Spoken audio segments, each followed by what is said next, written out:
I had a great weekend. I hope everybody else did too. Let's dive in. So I'm going to share a little bit about something that's been going on with me. I try to be as open and honest with you guys as I can without invading my personal space too much. But some things have been going on, and I really want to discuss it because it leads into why I'm here talking about what I talk about. And why it's so important for me to help everybody understand these things. First of all, my name is Misha. I am not a doctor. I am not a nutritionist. I did work in medical for a long while. I've always been very, very cognizant of my own health, but I had a whole panel of doctors, nutritionists, whatnot, who couldn't seem to figure out what was wrong with me. One even told me there was nothing she could ever do me because my metabolic type was the worst that she could have imagined, and that I was just always going to be fat, sick, and unhealthy. And that was devastating news to get. So hang tight, you guys. We're going to talk about the heart and insulin resistance, more likely the hypertension and insulin resistance, and what happens when you have long-term hypertension. So I'm here talking about all of this stuff because some of the primary issues that I had when I was really sick, and by the way, I was really sick 3 years ago, so sick that I didn't really expect to make it to retirement age. And I was terrified, and it cost me a lot of sleepless nights because I knew that my health was out of control and doctors weren't able to help, as I just said. And so I felt helpless and I felt hopeless. And I don't know how many of you guys feel the same way, but as I travel through life, I found a number of people feel exactly the same way as me. So you guys, I'm just reminding myself, I'm going to take my tea right now because my brain, it's Monday morning. I need focus and I need energy. And we're going to talk about how this is all helping my heart in the first place. But so my blood pressure was 180, sorry for the clankety, over 150 every single day at some point during the day. The best we could get it to on dual therapy for hypertension was about 150 over 110. Now, can I ask how many of you guys in here either suffer with a little bit of hypertension, a lot of hypertension, or know someone that you love that is? If that's you, put a 1 in the comments. This seems to be one of the biggest topics. This and like kidneys and liver are some of the biggest topics, PCOS too. There's a lot of them. But how many of you guys are suffering with high blood pressure? And high blood pressure, by the way, let's define that. High blood pressure is anyone with a blood pressure that's consistently 130 over 80 or higher. So as you exercise, as you get excited, as things happen in life, your blood pressure is going to go up temporarily. That's a normal reaction for our bodies, and that's healthy. But when that blood pressure stays 130 over 80 or higher, now we're having a problem. And what I want to talk about today is the long-term effects of ignoring that whole thing, or allowing people to tell you that there's nothing they can do, and maybe giving you statin drugs and blood pressure, regulating drugs, and it's still not getting regulated. So let's dive in. First of all, let's understand insulin resistance. I do talk about glucose a lot with insulin resistance, and glucose itself, it has 2 pathways into most of your cells. One of them is through insulin, and there are some things called GLUT, insulin independent pathways to get glucose into the cells. But that usually happens when this gets complicated. So if I need to slow down, let me know. And thank you for those of you who put a 1 in and were vulnerable to let me know that you have some heart issues. But the way to get insulin into the cells without, or not insulin, glucose into the cells without insulin is to exercise. So you guys, my happy butt is going to get out and take a walk and do some exercise for the first time in a long time today. I mean, I exercise, but not structured, right? And that's important to your heart health. Understand that being active is important to your heart health. Getting your insulin under control is also extremely important to your heart health. So let's go over all the reasons why. When insulin goes up and it stays high as a response to too much glucose in our system, dietary glucose, dietary sugars, fructose, and glucose, and the starches from our root vegetables and stuff, When we have too much of that too often, our insulin levels get a little bit wild and out of control. And now the body doesn't want to respond to insulin. So this is going to link into your high blood pressure. And at the end of this, I'm going to tell you how I got my high blood pressure under control and how it stayed under control. In fact, I was just going to check because I ran my blood pressure. It just went away. My blood pressure this morning was 117/78. It's high this morning because even though I had a great weekend, I had a long night with some family drama going on. And so I was up until about 2 a.m. Trying to help my family out. So I got very little sleep. So my blood pressure, understandably, would be high at like 117/74. That's high for me now. Remember my high used to be 180/150? And guess what? I did it without medications by understanding the principles we're going to talk about. So hang out with me. I want to give you some hope and some help. If you're popping pills and it doesn't seem to be helping, let's understand what's really going on. So insulin, when cells become resistant to it, it just is not getting taken in. And every cell needs insulin in our body, but not every cell has the same response to excess insulin in the bloodstream. Some cells are like, whoa, nope, not too much. I'm not having any more. Some cells are like, I'm just going on about my business. I'll open my door for insulin when I want to, when I need to, and I'm going to just truck along just fine. Other cells are like, woohoo, there's excess. I want all of that. And they're going to start to take in that excess. So insulin resistance covers all of that, right? So it's not just that all the cells are shutting down, it's that some of them are shutting down, some of them are overactive, and it's not really necessarily the glucose in your bloodstream, but the response insulin has to the glucose. We want to get the glucose down for sure, especially in those packaged, bagged, added sugar foods, but it doesn't have to be that difficult. We're going to go over that too. So now we understand insulin resistance a little bit, right? Just a little bit. But what happens to your heart on insulin resistance? Remember those? I just had this flashback of what happens to your brain on drugs, and they would throw the eggs in the frying pan. Does anybody remember those ads? Is anybody here old enough to remember those ads? That's what I feel like with this little talk, your heart on insulin resistance. I've done your brain on insulin resistance too. But let's dive in. So how insulin resistance is affecting your blood pressure. The number one way I love to talk about is your endothelium. So your blood vessels are made up of several layers of cells. And the innermost layer where the blood's actually touching, that is the endothelium. Now the endothelium, it's normally thin or it's relatively thin, and it's responsive to a number of cues throughout the body. So cortisol and insulin, it's responsive to those things as well as a number of other hormones. But that's when it's healthy and at a thin, lean rate, I would call it. But in the presence of insulin, this is one of the cells that are going to take up too much. Like, ooh, let's party. Excess insulin, let's take in that excess glucose. And that means growth for some cells.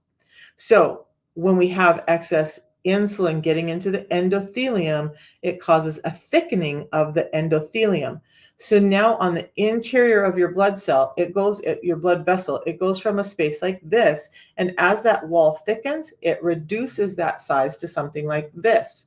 So I always say, imagine taking the pressure of a fire hose, and instead of a fire hose on that fire truck, hook up a garden hose to it. What's going to happen? The pressure is going to build. It's going to be too much for the hose, and we're going to have a problem. In effect, that's what's happening inside your blood vessels on insulin resistance. That endothelium is getting way too thick, and the space inside for all of that blood to flow through is narrowing down, and so the pressure behind it is building. What else is happening in the endothelium is as it thickens up, there's a couple of things. So the endothelium is your blood-brain barrier. As it starts to thicken, it allows less and less of the good stuff that's supposed to get into the brain. That's a brain fact. But now with the blood pressure, what's happening is there's a product called nitric oxide that the endothelium actually produces, and that helps the blood vessels relax and open up for excess blood pressure and when we get excited when things are going on. But in an insulin resistant body, when those blood vessels are so thickened because the endothelium are so thick, it causes a dysregulation of that nitric oxide. And now the blood vessels just can't loosen up. They're thick and they're tight and they're not going anywhere. And the pressure is building and building and building. And then to add on top of that, we're starting to affect the kidneys. And how does the kidneys get into the heart? You guys always, if you have a heart problem, you understand that you're looking at your kidney function a lot, because when the kidney function starts to go down, it's an indicator, an early indicator that there's problems with the heart. So inside the kidneys, they produce a chemical or a component called aldosterone. Aldosterone is helping the kidneys decide how much salt to get rid of and how much salt to retain in the system. And this is why salt is such a big talk in heart or blood pressure issues, where they say, stop the salt. And it's not really the salt that's causing the problem, it's the sugar causing insulin dysregulation problems, causing the kidneys to not know what to do with the salt that you're eating. And iodine and salt, or iodized salt, salt is really important to the system. But when the body doesn't know what to do with it and it holds on to too much, then we start to have excess fluid in the system. So you're going to start to notice swelling throughout your body. And that swelling is not just in the tissues of your body, as in, ooh, my hands look a little swollen, or ooh, my feet are kind of swollen, or my legs get swollen, but it's happening inside your blood vessels. So now that pressure is getting even higher because now you've increased the water volume in your blood. And so now these smaller blood vessels that are really tight and don't want to open up and already have pressure behind them are unable to deal with this load of excess volume coming through. So there's two more ways I want to talk about. But right now, does anybody have questions on this whole blood pressure thing? And the three things I've gone over right now: thickened endothelium, reduced nitric oxide, and aldosterone dysregulation. So those are big words, but what you need to know, vessels are smaller, they're tighter, and there's more volume trying to be pushed through those cells. Now, if there's no questions, I'll just go ahead and move on to the next two. Then we're going to talk about what happens when this is going on for a long time. So stick with me. So one of the other things that happens is I talk a lot about how insulin and cortisol have this relationship together. So high cortisol levels will increase insulin levels and increase the likelihood that you could become insulin resistant when cortisol levels are out of regulation for a long time. Insulin resistance does the same thing to cortisol. So when insulin resistance is building, it's constantly putting you in a slight fight or flight mode, meaning your cortisol levels are risen, meaning your blood pressure is going up because your heart's pumping a little bit faster, not intensely faster, but enough faster that it's increasing the pressure. And now you have these veins that are small and tight and can't open up and have too much water or blood trying to push through them anyway. And now you have this cortisol that's increasing your heart rate and trying to force even more volume through all of this. And your blood pressure is building and building. Okay. So the fifth way that insulin is causing high blood pressure, and by the way, they say that 95%, so about 5% of high blood pressure is like viral or genetic or other issues, right? But for the other 95%, it's driven by insulin resistance and these mechanisms I'm talking about.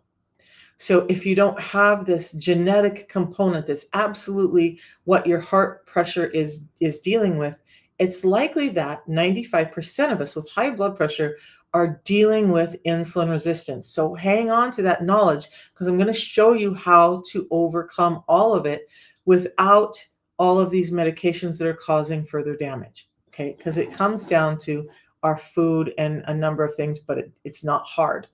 Please don't think that this is some hard, crazy, you got to cut out all this stuff, you got to do all these things diet. Is change required? Yes. But the last way the insulin resistance is causing high blood pressure is actually your cholesterol. So remember I said salt is not necessarily about the dietary salt you eat, it's about the sugar you eat as in relationship to the heart. The same thing is going on with cholesterol. I hear people say all the time, "Oh, well, I have high cholesterol levels because I ate so much fat for so long." No, no, no, no, no, no, no, no, no, no, no, no. Dietary cholesterol is not the kind of cholesterol that we're talking about inside your blood vessels. That's a big misnomer that's going on out there that people are driven aside by. In fact, low fat diets can actually cause more damage to your heart than high healthy fat diets. And the key word is healthy fats. So we get confused as to what's healthy fats because the food industry definitely tells us that seed oils and vegetable oils and canola oils are all healthy, right? And they even try to tell you they're heart healthy.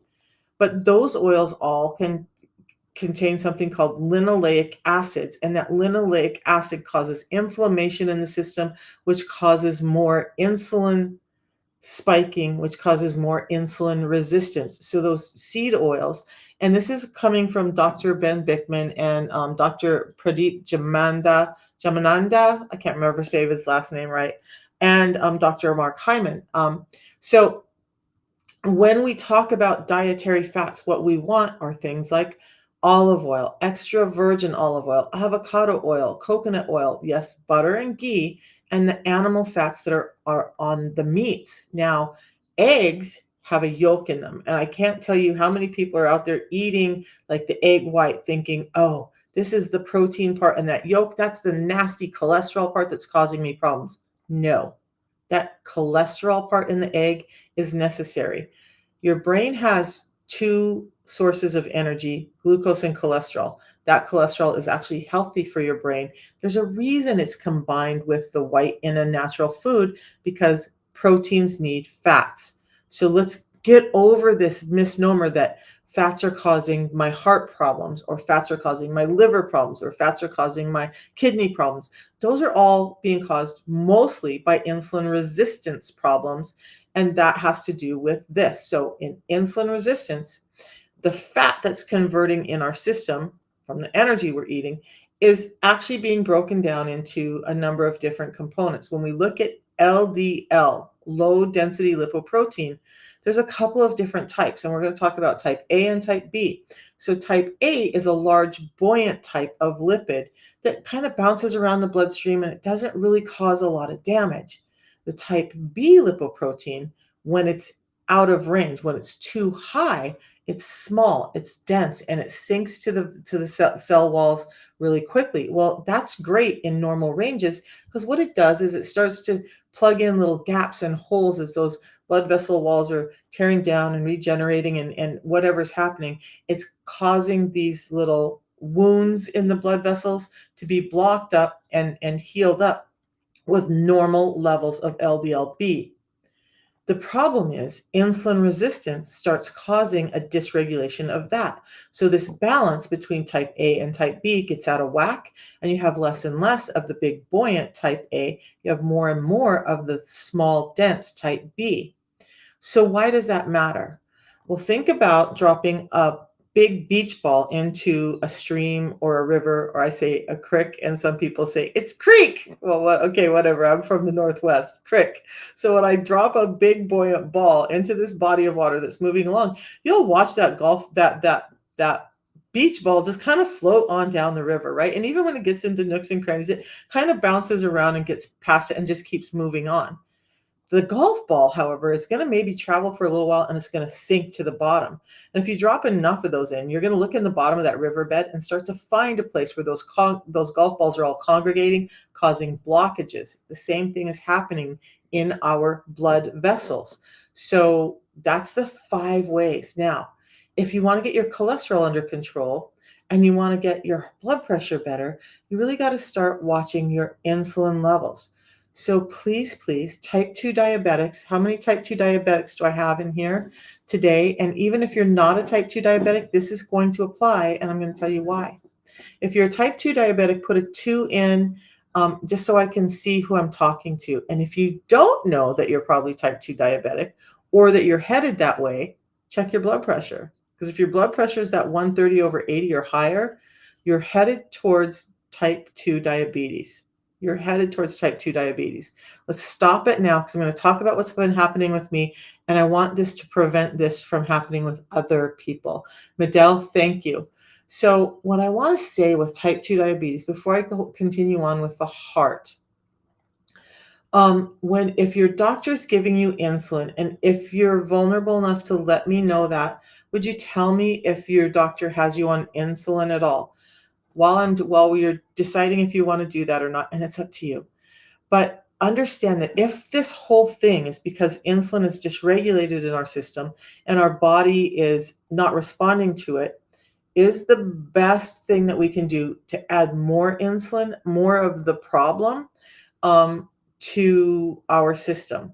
So, and I was really encouraged because I always talk about it with Dr. Ben Bickman, but I was listening to another doctor today, and I cannot remember his name because I go through so much information, but I was really encouraged because other doctors are starting to talk about how insulin therapy is the wrong thing to do for type 2 diabetics. Now, again, I'm going to preface I'm not a doctor, I'm not a nutritionist. I'm passing on the knowledge from the people who know.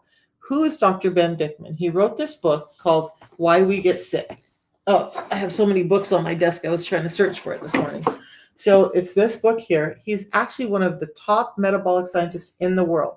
Go to YouTube, Google him. You're going to see a ton of information from Dr. Ben Bickman. He is one of the trusted sources on metabolic syndrome and insulin resistance. So, yeah, let's talk about it. So, I'm just going to break it down. And please understand, I'm not here to scare anyone. I'm here to give you hope. It's not scare, it's give you hope. And it's also help you understand where maybe things are going wrong so that you can start to fix it and get better.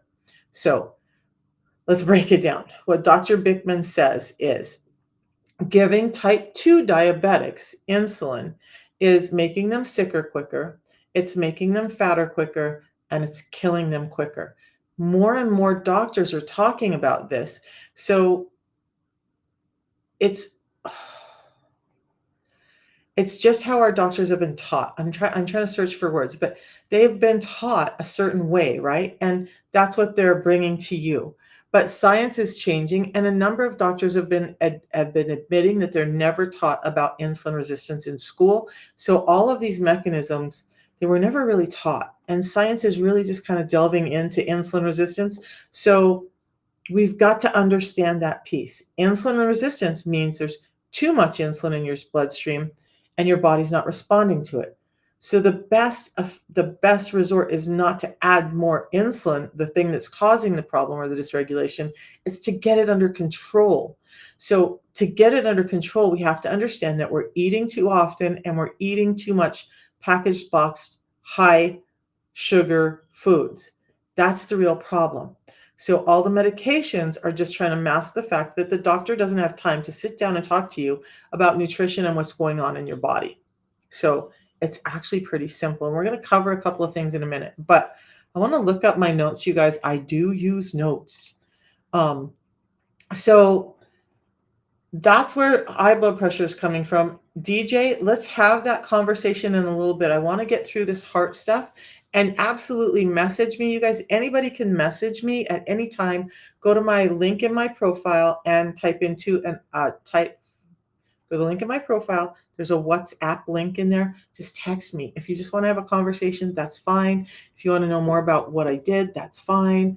I have a limited time, but I'm more than happy to give time to people who need help. Okay. So whether you do the system I do or not, I'm here to help. Now, Medell and DJ. So let's talk about what happens when we have Antonio. You did okay. So Antonio, I'd love to know what did you do this system to reverse your insulin resistance? You guys, there are so many ways that it can be done, and this system is only one. Just honest, this system is only one. Does it make it easier? Does it make it sustainable? Does it make it livable for the majority of people? Absolutely, and that's why I'm here talking about it. Now, long-term hypertension, you guys, has some devastating effects. If you've followed me for any time or if you're new to me, I had this really uncontrolled high blood pressure. We mentioned that earlier. It would get to 180 over 150 every day. The scary part is there were many, many nights where it would be I would wake up and my heart just felt like it was pounding out of my chest, and my blood pressure would be like 220 over 160, 240 over 160, and I was terrified. I would lay in bed at night and cry because I'd already been to the emergency room many times for that blood pressure. Doctors were had me on medication. None of it was working. My blood pressure was uncontrolled, and I was literally afraid that I was gonna have a heart attack or heart failure in my bed, and I'm a single grandma, live alone, and that no one would know and no one would find me, and my kids would have to be burdened with finding me there days later when I wasn't answering my phone. That was a terrifying reality to live with, and I lived with that every day. I don't know how many of you guys feel that way who are suffering with blood pressure, but this was devastating to me. So, DJ, low carb and fasting are absolutely amazing. I'm going to talk about two things that we can add to that that are going to make the results so much easier and better for most people. But I'm really happy that you got yours under control because most people just don't even know where to begin. So I'm glad, thankful that you got that done. Now, so uncontrolled high blood pressure, when you have uncontrolled high blood pressure like mine started in my mid to late 20s. By my mid 30s, it was at peak dysfunction and it continued there for the next 20 years until I started this system. Um, and now I'm not on any medications. Let's be clear, I'm not on any medications. I don't take anything that's prescribed at all. In fact, the only what I would call medication in my drawer of stuff that I do is Tylenol for occasional pain, and I don't even use that much at all anymore.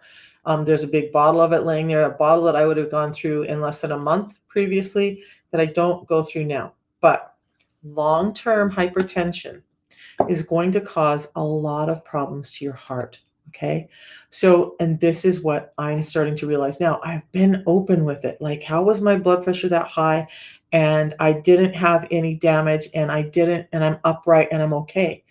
Well, on the backside, you guys, I've been so fatigued lately.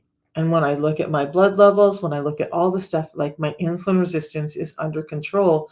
And yet I have this fatigue. My muscles ache, my body aches. Okay, so discovered I'm a little bit anemic. So I started supplementing with some iron. I still haven't gotten the full answer as to why the anemia kicked in. But then the scan technology that I've been using for the last couple of weeks, we started looking and noticing there's some heart damage, both in vessels and in how my heart can pump. So we're going to talk about what's happening with long-term high blood pressure because it's destroying your heart and it's going to cause devastating effects for you later. So with that kind of heart heart problem, you can end up with this fatigue that I've been talking about, the muscle aches that I've been talking about, the I have had this random wild swing in my weight. Now, it's not normal to have 5 pounds come on and off within a day. It is if your heart is having problems. That's where I'm at currently. It's a little bit terrifying, but we're going to fix that too. But the problem is for me that I didn't need to be here. If anybody would have ever said to me when I was younger that this whole thing of insulin resistance is the problem and this all of the stuff that I know now, I might not have such a damaged heart. I might not have lost my gallbladder. I might not have lost the 3 joints that I lost. It's devastating what insulin resistance does to your body. Does anybody does anybody suffer with any of that stuff or feel like any of that as well? Anybody here who has uncontrolled blood pressure?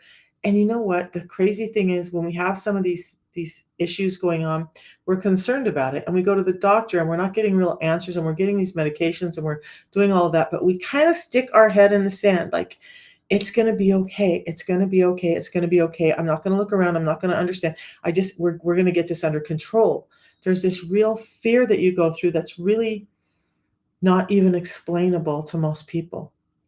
But so when you have this long-term hypertension, those muscles in your heart start to thicken up because that heart is trying to force that pressure through your blood veins um, quicker and quicker, or more and more. And so the heart is thickening, it's getting thicker and thicker with muscle, but eventually that all that thickened muscle is not helping the heart contract.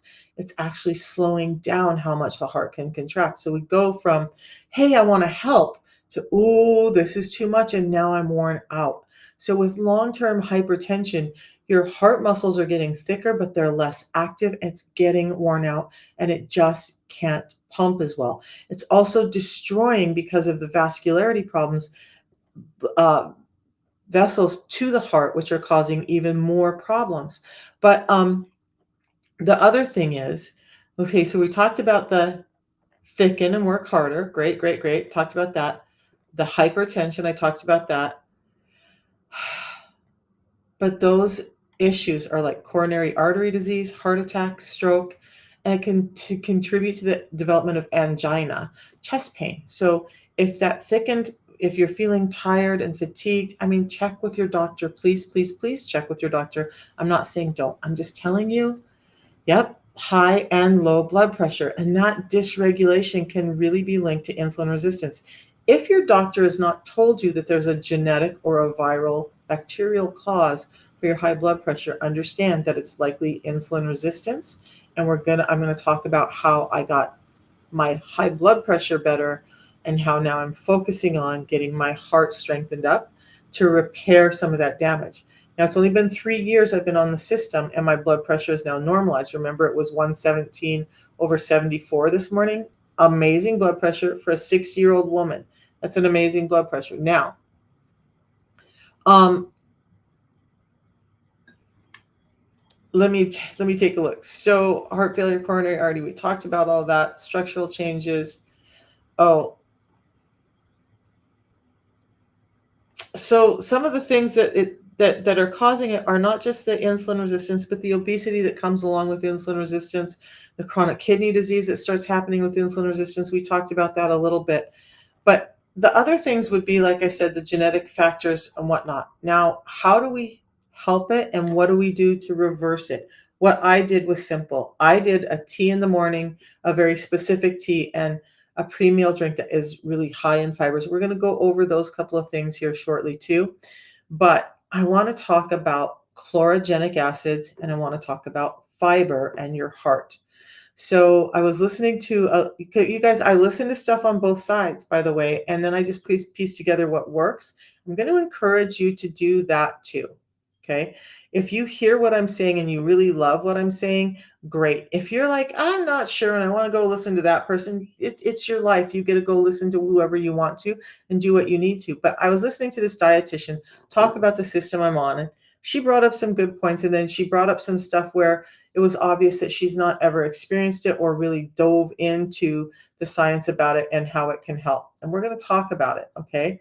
Chlorogenic acids. One of the things she was saying is too much, because the tea that I use is 10 times more potent, but actually in chlorogenic acids, it's 375 times more potent than a normal yerba mate tea. So is it worth the hype? For me, it is. 375 times more chlorogenic acids when I know that I'm not getting in chlorogenic acids. Okay, wait.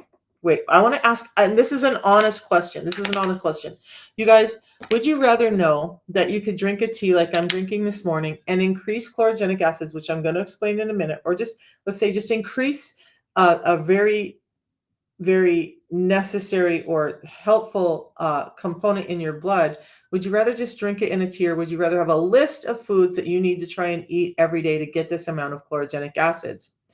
Chlorogenic acids. And so if you would rather drink the tea, put a 1 in. If you would rather do a list of foods and try and make sure you have all of those foods all of the time, put a 2 in. One of the things I love with the tea and the system I do is that it's this simple. It's this. I take it with me everywhere. It goes in my purse. It goes in my luggage. It goes wherever I go. I don't have to worry about keeping pears and beans and all of this other stuff with me to make sure that I'm getting it.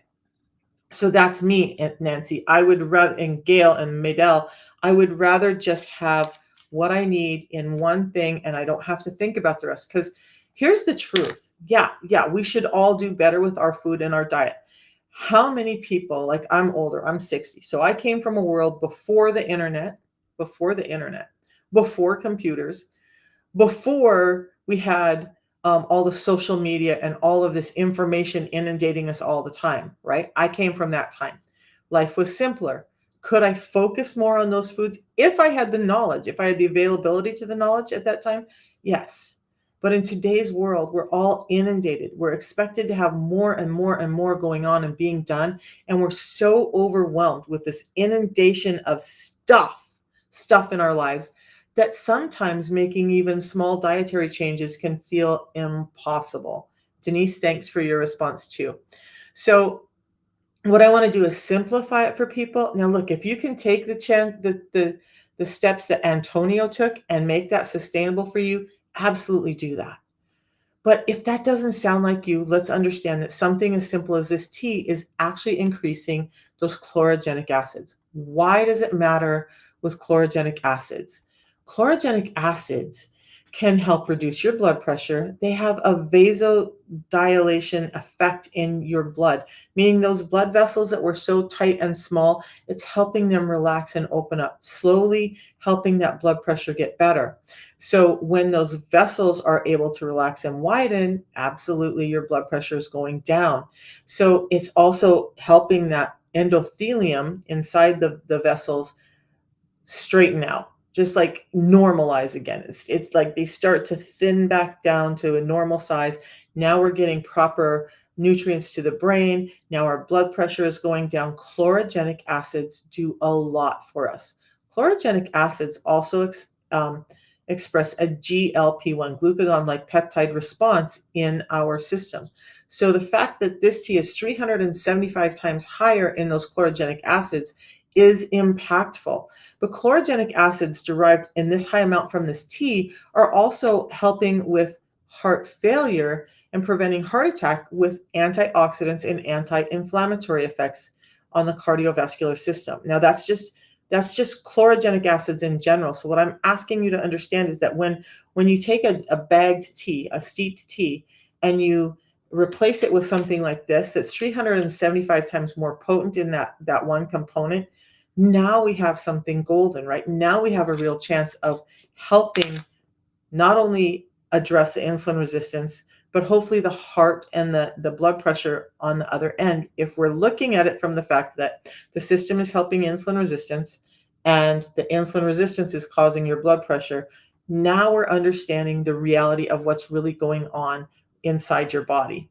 So those chlorogenic acids also help improve gut health. Now, gut health, when it's inflamed and it's having problems and your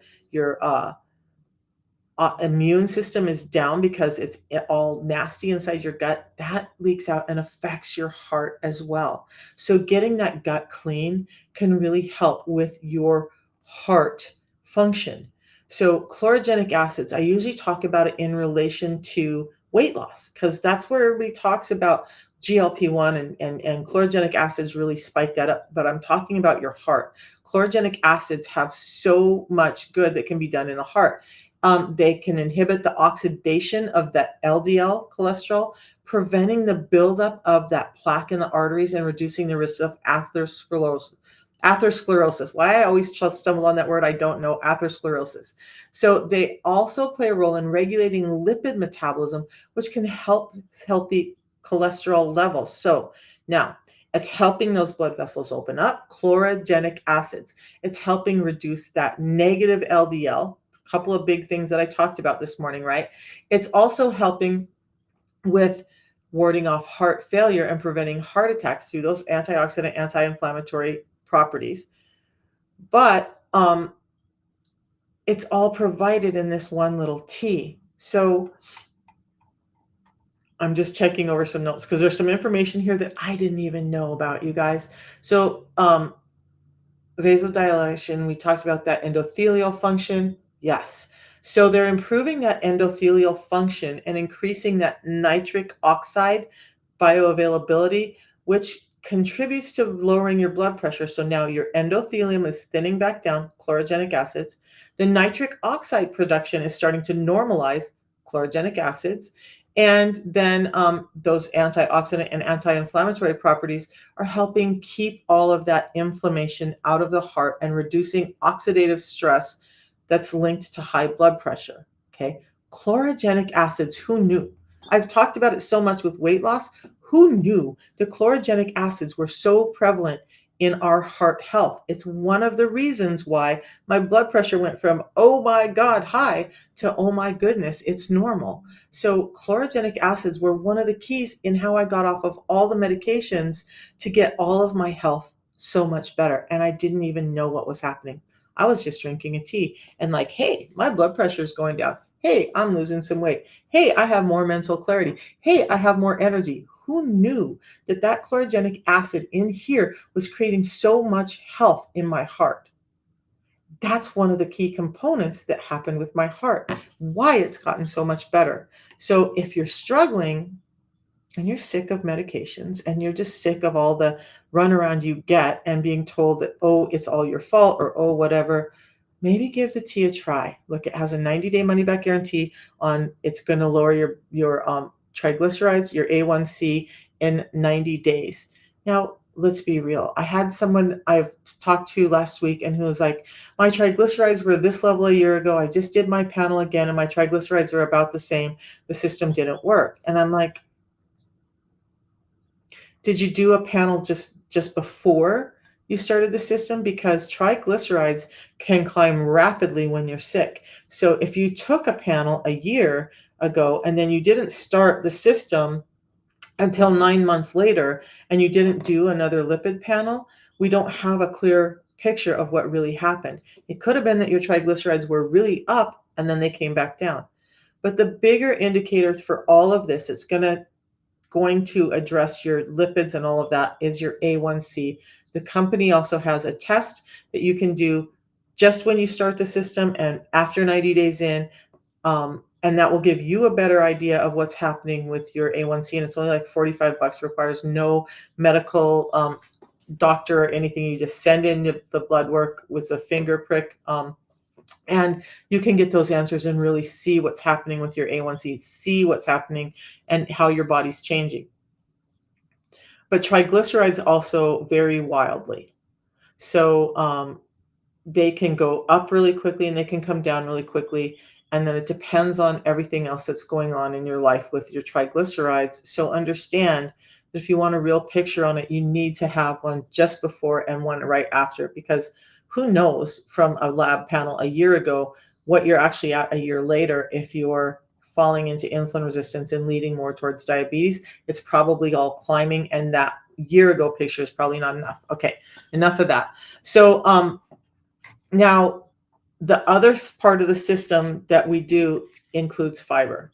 So yes, the fiber is helping with blood sugar levels. Yes, it's helping with a number of other issues within the system, including our gut. But how is the fiber helping me with my blood pressure? Okay. Well, number one, before we get into the blood pressure, this fiber, this specific blend of fibers helps increase your GLP-1 action that's helping all of these other issues of satiety and hunger normalize. That's one great thing that this is doing. But fiber also is helping with your heart because it's helping you keep that diabetes at bay, which is the cause of all of this high blood pressure. It tends to, studies have shown that diets high in fiber actually reduce blood pressure. So now we have the chlorogenic acids, which are doing all those great things, and we've combined it with fiber, which are doing more amazing things for your blood pressure. And now your heart, your poor heart that's been working so hard, like mine was, can have a break.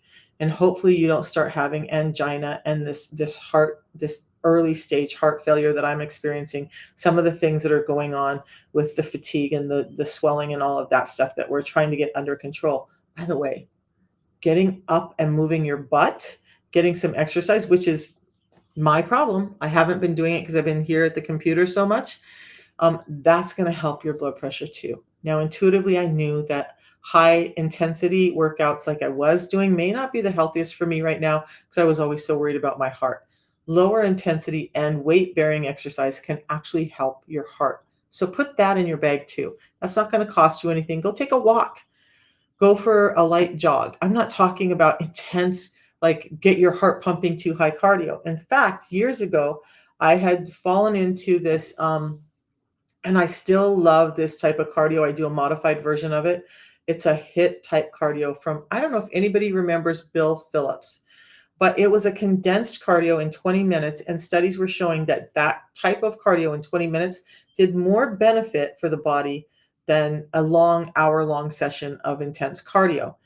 I also talked to cardiovascular people way back in the day because I was already starting to have problems. And they were like, no, absolutely. This 20-minute session of cycling between low intensity and high intensity is actually healthier for your heart than that long term just push through. So you're getting to a high rate of intensity and dropping back off. If anybody wants to know what that system is like, message me. I'll show you what that cardio looks like because you can do it on a bike, you can do it walking, you can do it whatever. It doesn't require equipment. It doesn't require anything. It's just a cycle. And I can explain that to you all later. Understand that exercise is going to be important for your heart. But if your heart is already starting to fail, the last thing you want to do is overexert it. So just get it working. But sitting on your butt because you're tired, heart starting to not work properly, because your muscles hurt, heart starting to not work properly, that's not the best thing for you. That's going to compound those things. Don't make the mistakes I made. Continue to be active and start getting that heart strengthened. And that's my big key right now. It's continuing the chlorogenic acids, the fiber, and getting some exercise in to strengthen the heart. If I can do it, you all can do it too. So understand that it's so simple. A tea twice a day, a fiber before your first biggest meal of the day with all the carbohydrates in it, and some exercise and intermittent fasting. Oh, by the way, Antonio was it? Intermittent fasting, and even a little bit longer term fasting, if you ever get there, folks, is actually been proven to not only be good for the heart, it's good for your kidneys, your liver, and your brain.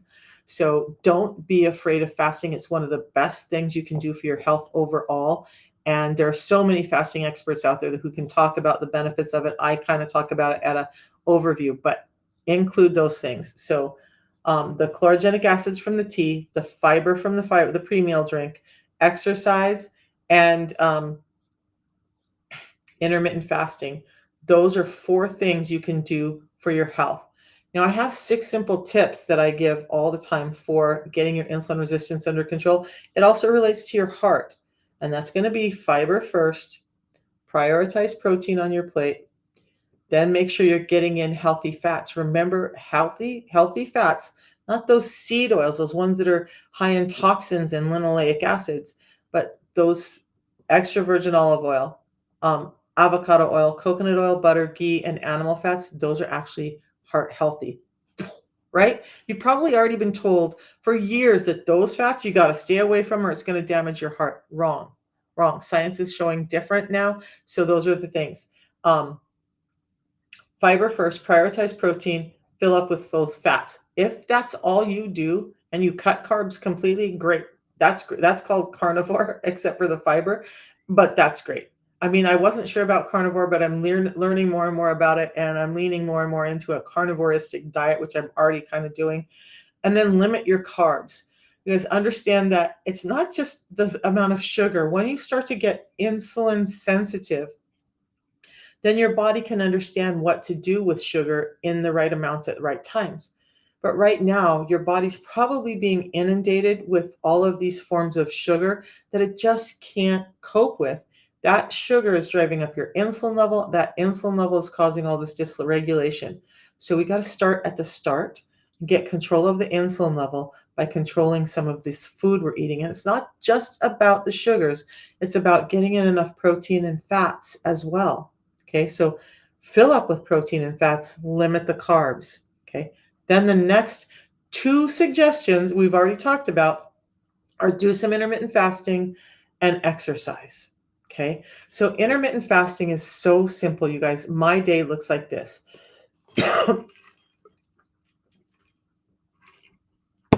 Allergies are killing me right now. Okay, I should reword that. Allergies have got me right now. So, all right, intermittent fasting. I had my dinner last night. What time did I eat? Because I don't even pay attention on the weekends. Um, Oh yeah, and I didn't have a perfect meal last night. I took my daughter-in-law out for dinner this weekend, and so I took her. She loves pasta, so I don't often go to Italian restaurants, but I went to one and I had this black and blue penne.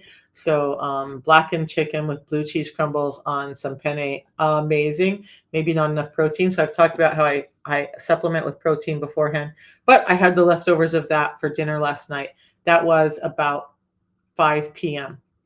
So what time is it now? It's almost 10. So phew, I'm already 17 hours fasted. I'm not hungry yet. Okay. I will finish my tea and I will wait a little while before I ever have my first meal. My first meal today is probably going to be eggs.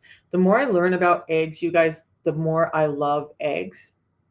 Integrate eggs as a protein source into your system, the whole egg, not just the egg white.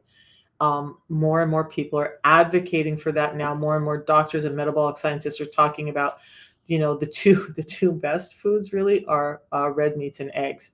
Goes against everything that we've been taught, but there's reasons for that. So those are the things. Intermittent fasting. Now, when I do eat, which should be at about 16 hours, I'll just keep my two meals because I'm also focused on getting in enough protein. I'll keep my two meals because I cannot get enough protein in one meal to an 8-hour eating window. I'll try to have my last meal by 5. So if I have my lunch at noon, I'll have my last meal by 5. And my last meal today is going to be chicken cordon bleu, chicken stuffed with Swiss with cheese, a white cheese, and some ham. And that's probably what my plate's going to look like. Just the chicken cordon bleu.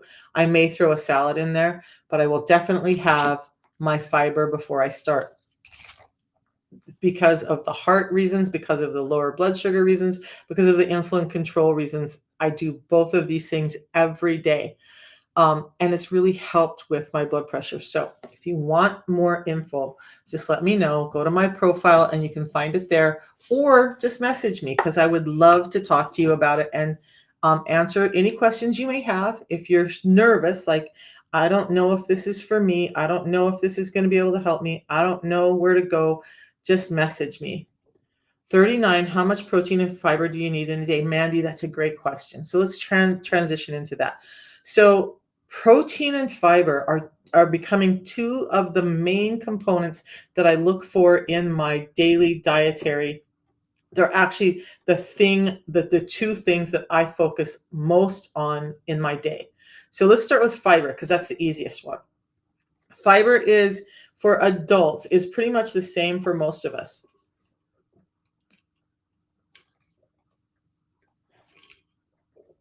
Oh, the allergies have got my esophagus constricting. Now, fiber. There are studies that are showing, let's start with this. There's studies that have shown that most of us, we like to think we're getting in 20 grams of fiber or more a day. But studies have shown that the average person is only getting in 10 to 15 grams of fiber in a day. It's not enough. Other studies have shown that when people go from about 16 grams of fiber, which is kind of in that average, to 37 grams of fiber, they've had some really great health changes. And so they've kind of identified that 37 grams of fiber is about the range where we really start to make health changes. So if you need to double the fiber in a day, how are you going to do that? Well, I use another fiber of ours first thing in the morning that I drink every morning in my fasted state when I make my tea, and it's called Life Fiber. It has a number of different herbals in it and a number of different fibers. That one's just helping clean out. Like in the morning, I wake up, I want all the stuff that's been clearing through my system out, right? So I take that fiber. That's about an extra 5 grams of fiber there. Then I use this fiber before I eat, every time I eat. So that's at least 2 packets of this a day. These are each about 5 grams of fiber. That gets me to my 30 to 37 grams of fiber. So about 37 grams is where you want to focus on. Now you can try to do that through foods, and the nutritionist I was listening to this morning recommends that. And you know what? For the most part, I do too. But if you have a busy life, if you're like me and it's just seems impossible to get that much extra of these vegetables in, and I'm going to say fiber, I would recommend that most of them come from vegetables. Um, that's hard. So I do supplement my fiber. I also try to get in good fiber during the day through whole foods, but I'm not really a big vegetable and fruit eater. I never have been. So that's how I get my fiber in. Now, protein, Mandy, it is about your age and your activity level, but let's take a look at the easiest thing that we can do to tell how much protein we need in a day. So by far and by broad, the easiest thing is 1 gram of protein per pound of body weight at your ideal weight. If you're 200 pounds now, but your ideal weight is 150, you're not going to try to get in 200 grams of protein in a day. You're going to aim for 150 grams of protein in a day. And how are you going to do that in one meal? This is one of the reasons I don't like OMAD. It's not just about protein, it's about all the other nutrients that we need. Unless you're supplementing all of those, you're just not able to get in all the nutrients you need in OMAD. So I do still really like a 2 meal a day kind of system where I can split that. For me, I would love to be about 150 pounds. And so that's where I keep and realistically for my body type, 150 to 170 pounds is a really healthy weight for me. So I try to get in 150 to 170 grams of protein a day. Again,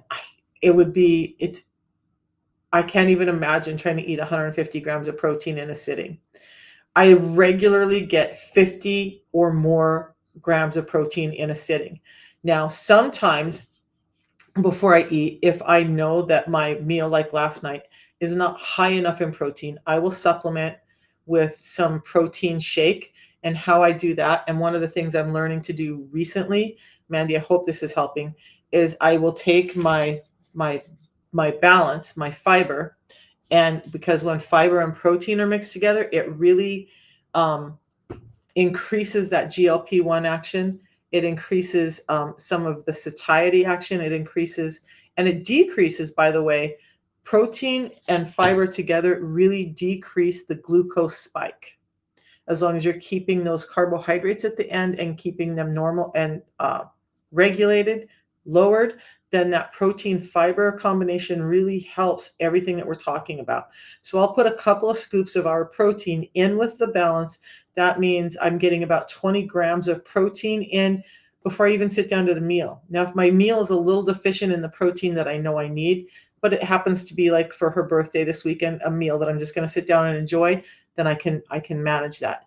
Even some days, like generally for me to get enough protein, I would need to eat 2 of those chicken breasts. Sometimes I just don't feel like eating that much. I just don't. That's crazy, right? From somebody who would eat all day long, all the time, for me to not want to eat that much now is insane, but it's all this molecular change in my body. So even at that, like I pulled out the chicken breast today and I'm like, I don't know if I want to eat that much today. So I'll probably do the protein fiber mix before I eat, and then I'll focus on a good, healthy source of protein. I'm also transitioning into eating more free range chicken, grass fed beef, foods that are fed the way that we're supposed to be getting them and not the way that we're engineering them, because there again, we have problems.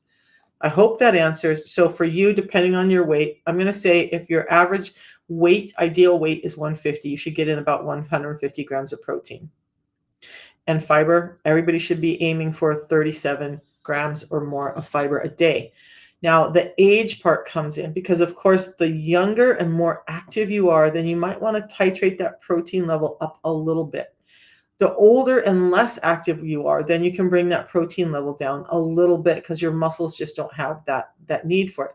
But taking it down to 30 to 50 grams of protein a day, which is what I see most people do, is devastating. It's devastating for your heart. It's devastating for your weight. Your body needs these building blocks.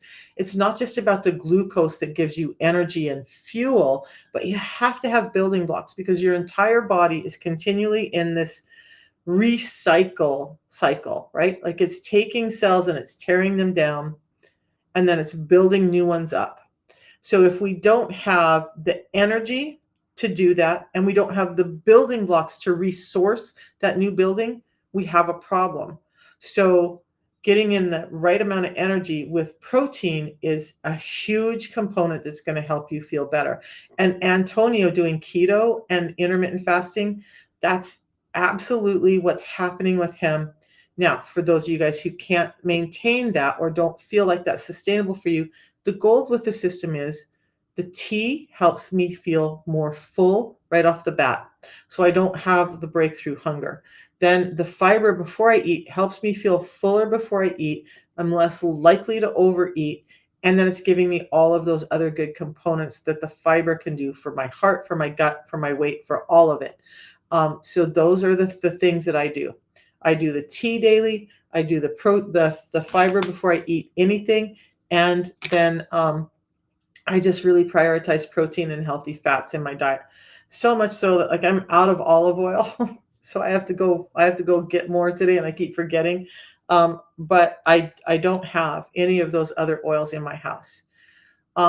My daughter-in-law was trying to be kind because they're moving and we're all moving. So we're getting their house ready for when my son gets home, just doing all this work on the house. So I went over to work on their house.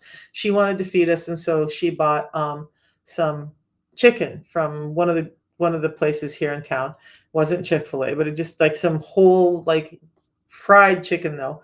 And I ate it, and then I had very, very mild, but gastritis all night because that's the effect that the seed oils have in your system. They're very inflammatory. Stay away from them. Stay away from them. Stay away from them. Not good for your heart, not good for your metabolism, not good for any of it.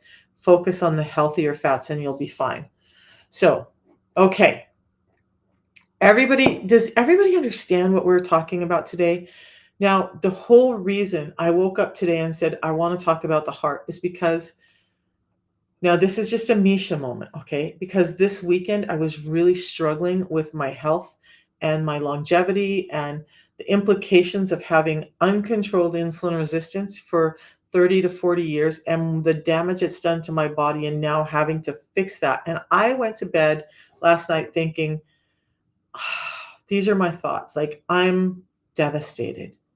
I'm devastated that not one physician, not one nutritionist, not one person addressed insulin resistance in relation to my heart or my blood pressure or any of the other things that I talked about. So now I have 3 joints that are replaced that are going to have to be replaced again. That's not a pleasant thought to think about, going through both hip replacements and a knee replacement. I died on the operating table with my first hip replacement. Kind of scary. I lost my gallbladder because of insulin resistance. Now I'm dealing with the implications of that. Now I find out that I was worried about it, that my heart just isn't functioning like it should because of years of high uncontrolled blood pressure. So if I can save anyone from going through those things that I went through and more by understanding insulin resistance and getting control of it before it gets to this stage like it did for me, then I will go in the ground as a very happy woman because I don't want anyone to suffer like I did. And I don't want anyone to be in the shoes that I'm in today trying to deal with the long-term effects of insulin resistance because nobody's talking about it. Nobody's telling you about it. Nobody's educating you about it. And then there's people out there who are like, oh, it's a bunch of crap. Well, if it was just a bunch of hooey, then why am I here today dealing with all of these?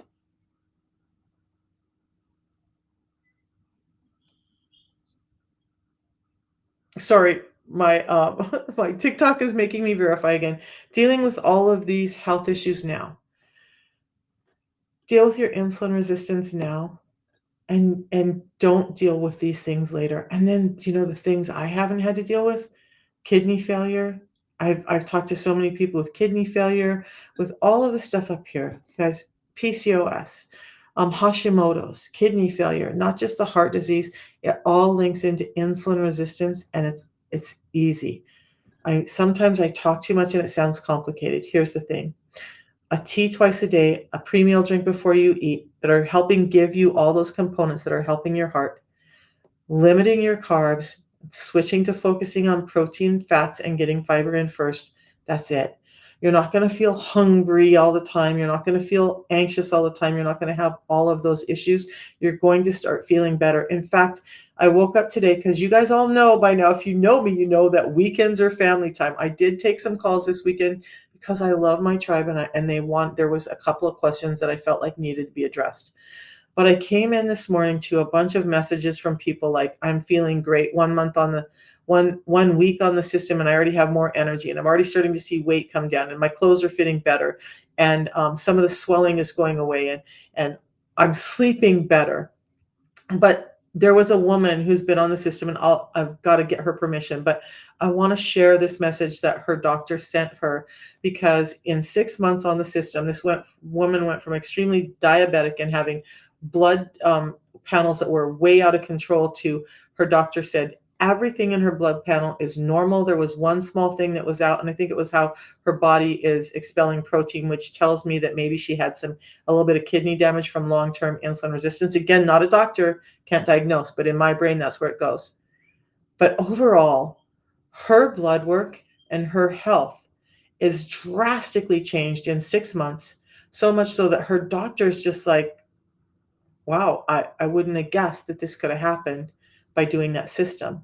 So much so that the message she sent me said, I will be doing this for life. And why would we be doing this for life? And like Antonia was able to do it with just keto and fasting, that's great. But our food is imperfect, you guys. And what we're really doing is filling in the gaps of what's been changed and compromised in our food. That's all we're doing, is giving you back the stuff that the food industry has stripped out so you can be healthy once again, because we shouldn't be feeling like this every day. None of us need to feel this horrible every day. None of us need to be going through some of these health issues. It used to be that we died of old age or war or famine or whatever. There were environmental stuff that was affecting our lifestyle. Right now, the environmental stuff is lifestyle stuff. It's our food. It's not war. It's not famine. It's not all those things that are creating this risk for our bodies. It's our food has changed, and it's not giving us the nourishment we need. And we're being told to eat improper timing and improper ways. And that's been a problem. So we're going to come back tomorrow. I don't know what I want to talk about, but if you're struggling with your blood pressure and you want to get it under control before you get heart damage and then have to start figuring that piece out too, please take care of it early. Understand that the longer you leave your blood pressure out of control, the more at risk you are for long-term problems, and then you have to work harder later in life to get it all back. So take care of it now. And this simple system that I'm doing actually is what changed everything after. And let's talk. I was cycled through many, many medications. My primary physician was frustrated. We were friends. I worked for her. We roomed together, Golden Girls kind of thing for a while, um, until she got a boyfriend. But she was terrified because she couldn't figure out how to get my blood pressure down. I shared the system with her. I told her what I was doing. She was on board with it. And every month as she started seeing my labs come in, she was just like mind blown. I can't believe after years of struggling that this is getting better for you. I'm so happy that you found something that works. And I'm so happy that you're off of the medications. Um, so I'm on live every day at about 8:30. This morning I was a little bit later than normal because of the issues last night that had me up until 2 a.m. Not health, just other issues. But normally about 8:30 a.m. Monday through Friday, I'm on here live every day. And if you guys have things you want me to talk about, if you're thinking, hey, I might be insulin resistant, like maybe we'll just talk about signs of insulin resistance tomorrow. Let's just talk about some of the common signs and symptoms that you could be insulin resistant, unless there's something else you guys want me to talk about. I do want to get to kidneys and liver this week because it's so important. But I want you all to understand too that yes, absolutely. Go get blood work done and understand that piece. but not everything requires all of that. If you can look at symptoms, and there are prevalent symptoms, and understand, hey, I'm likely insulin resistant, and maybe I shouldn't be eating so often, and maybe I shouldn't be eating so many packaged foods, and then, adding in these other components can help me get that reversed, and it doesn't require medications or doctor visits. Then what you might want to think about that. Now, if you're extremely ill and you're having a lot of health problems, I am not telling you not to go to your doctor, but I'm just saying, if it's a dietary disorder, all you really have to do is understand what caused the dietary dysfunction and start to address that to see your health come back. Okay, so I'm a big proponent of being self aware and taking care of your body and being aware of what's going on with you, because insulin resistance is going to show up differently in every person. I personally had almost everything on this thing except like psoriasis and eczema. Um, but it's going to look different for every person. It's going to manifest differently depending on how your body deals with it. But there are some key symptoms, and we'll talk about those tomorrow. Um, and they all lead into insulin resistance. And they're key symptoms that I look at to tell if I'm staying insulin sensitive, along with all the other crazy stuff that I do. Now, I mentioned a scan earlier. If you guys want to know more about this scan, if you want to start being able to implement something like that in your own lives to take your health, let me know. I was really resistant to starting the scan. Um, and I now do it 3 times a day. Maybe tomorrow I'll show you a little bit about what the scan looks like and all the things that it's telling me. It's not a diagnostic tool. It's a telling me where my energy levels in my body are off. But when I see my heart, my heart, my heart, my heart, my heart, my heart, my heart, I know that there's a problem there. So I would love to talk about that and find this one piece that with the people. And I started doing the scan because I have so many people like me who had a plethora of things and they're just really struggling to get their health back. This is just another way for us to look and see what's happening. It also, like, I have every supplement pill thing in my drawer plugged in, and there's a lot. My mother used to do doTERRA, so I have a lot of stuff that I don't really even use, but I plug it in and it can tell me every day what my body is needing. And one of the things that I've been needing is iron. I'm very low on iron. So it's an interesting tool. It can really help add to all of this. If you want to know more, let me know and I'll help you with that too. All right, guys, I will see you tomorrow morning at 8:30. We're going to talk about insulin resistance and the symptoms, the signs, and what it all links into on a very high level, and hopefully answer some questions that way. If you have ideas or if you have specific questions you want to talk to me about, message me either here on whatever platform you're on or through the WhatsApp. And I will start to talk about what's concerning you so that you can start to understand how it links. I've had people ask me about MS. My God, I found a huge correlation between MS and insulin resistance, which only makes sense. I had a person with MD, and I was like, this is going to be the one thing that isn't linked to insulin resistance. And I just said, is there a link to insulin resistance? And all of this information started coming up. And so I will do that kind of research and help you, or maybe I already know the answer, but let's get you answers as to how you can help your health get better every day. That's what I'm here for. Now, on the back end of that, do I advocate for the system? Absolutely, because the system changed my life. But more than changed my life, this comes from the heart, you guys. I really feel like the system saved my life. Do I have to do some work for all the damage that was caused over 40 years? I'm going to tear up. Yeah, I do. But I can't tell you where I would be today if this system hadn't come along and changed everything in my life and my health. And like, I wouldn't be able to play with my grandkids like I do. I still wouldn't be able to get up and down off the floor.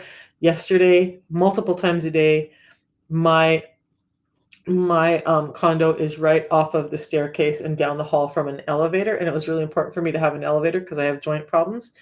But I've been taking the stairs every day, and I've been making sure I don't use handrails and stuff. Now, that may seem like an easy peasy thing for some people, but I want you to understand that 3 years ago, between the heart problems and the joint problems and the fatigue and balance problems, I couldn't go up and down stairs. And if I went upstairs, I had to have a handrail, and it was literally my upper body pulling me up the stairs because my whole lower body was in so much pain. So the freedom to walk up and down stairs with grocery bags and not use handrails is a blessing. The ability to not be so dizzy that I feel like I'm going to fall down the stairs going down of them is a blessing. Being able to get up and down off the floor, pick things up, and clean my home properly is a blessing. All of those things changed because of the system changing my life. That's why I'm here talking about it. And if you're so the tea and fiber that I recommend is actually, let me get the link over there for you guys on TikTok. It's in my profile. And by the way, I just sent out Friday, I sent out texts and whatnot to everybody who's doing the system. So you should be getting texts from me, a video from me, a way to get a hold of me and ask questions. And so I'm going to get you guys the link, but get the tea and fiber. It's a system called the Feel Great System, and it really changed my life.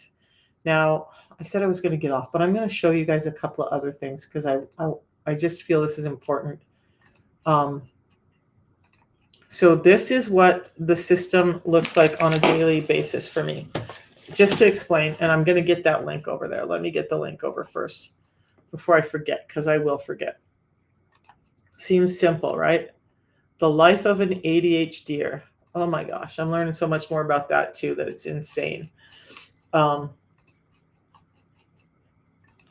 And by the way, ADHD and autism are very highly linked to insulin resistance, especially if the parent had insulin resistance during their pregnancy, or dad was insulin resistant and mom was insulin resistant. It all links. Okay, so this is how we're going to do the system every day now. And then I'm going to hop off here shortly. So we changed it a little bit. So now what you're doing is you're doing that little bit of fasting, right? You're fasting. And then in the morning, you're always going to wake up with Unimate. That's going to continue the fast, increase HGH, increase ketones, increase all the great stuff that we want going on for a fast. And of course, my lens is dirty again. All right. Am I on my phone ever? No. Lie. Okay, so then with the way we're doing it now, because of the proponents of this chlorogenic acids and how it's affecting your satiety, your hunger, your insulin resistance, your heart, we're doing 2 of those a day now. And then you're having a balance before your biggest meal with all the carbs in it. Okay. Now, another way you could do it is to just have the 1 meal a day. Or no, they're saying have the tea before your lunch, and then they're saying have a tea after your lunch. Or you can do what I do. You can have a tea in the morning. I drink a tea throughout the day, and I have a fiber before each one of my biggest meals. Any way that you fits into your life, you can talk to me and work through what that would look like for you. Absolutely. But this is the thing. This is what's happening with this system. We're getting your blood sugars to normalize and your insulin levels to drop. And then your digestive system to reset. This is all through that fasting phase. Your fat burning is going up, your HGH and GLP-1 increases, your body's ramping up fat burning. Now, why the tea in the morning?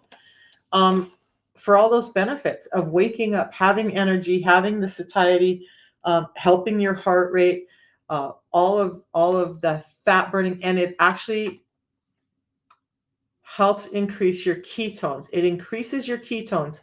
This tea increases your ketones by up to 70% when you're in a fasted state. That's a significant bump without adding ketones into your day. Then if you take a second Unimate, either before or after lunch, it's helping keep your hunger at bay so you're less likely to overeat. It's still keeping you on point and energized and feeling great for the day. And then you take that balance with dinner, and that's going to help mediate those sugars and carbs, especially before you go to bed, so you don't go to bed with this high blood sugar spike. And to be honest, dinner time is when we have the most carbs anyway.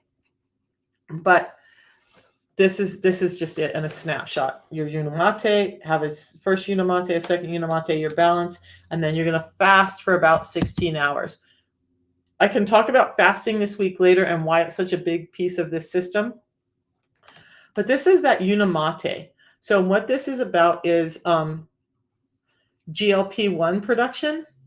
So in the control group who was not drinking unimate and they were just eating foods to help, this was the control group. So the people who added unimate had a significant spike of insulin reducing GLP-1s. That's huge. That's almost double. Like I said, about 70% higher by drinking this tea than just the normal person going about it without adding these in. Now, this is about, because I hear a lot about, well, I'm just going to go buy bagged yerba mate. So this is a commercial yerba mate. This is different. This is a canned yerba. These are both canned yerba mates. I've seen both of those.